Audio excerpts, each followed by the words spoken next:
Okay guys, magandang hapon sa inyo lahat.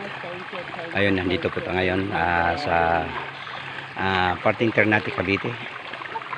So, ito po yung lugar na talagang walang taong pumupunta rito. Dahil nasa ano na po to ng bundok, nasa paanan ng bundok na po to. So, nakapalibot po dito ay puro mga bundok na. Ayan. So, ito, may running water dito. Ano ito, dumadaan dito, running water. So siguro kulang lang talaga sa ano to, develop itong area na to, dahil sa tingin ko pwedeng ma-develop to eh. Ayan o, kasi lang talagang walang ganong pumupunta. Ayan, puro mga malaking puno, tsaka paanan na ng ano to, paanan na ng bundok. So puro bundok to guys. Ayan, ayan, nakapalibot. So nandito ako ngayon. Ayun, may mga kwento daw na itong ano na to, itong sapa na to ay mayroong nagpapakita dito ng ano, naglalakad sa, lalo na pag ano, maliwanag ang buwan. Dito daw dito daw lagi sa may bato na yan nagpapakita. Ayun. I-close mo muna para ano.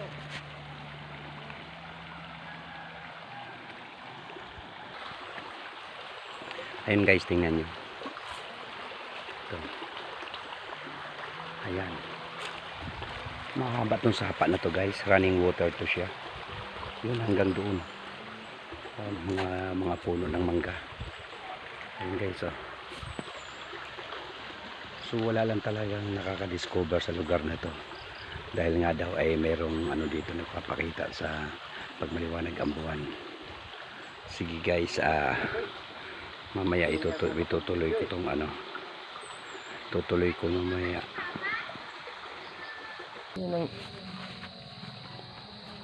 Ayun guys oh, yan yung nandito kami ngayon, umakyat kami ng konti sa tapat naman ng bundok. Ayan, yun yung kabilang bundok. Kaya nandito kami kanina sa ano, Kakabay kami, bundok Kakabay.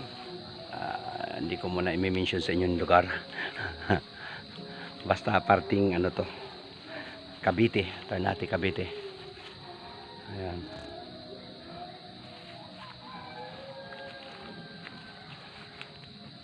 So sige guys, salamat at teka, bababa kami. Nandito kami sa taas ngayon, umakyat kami rito sa taas.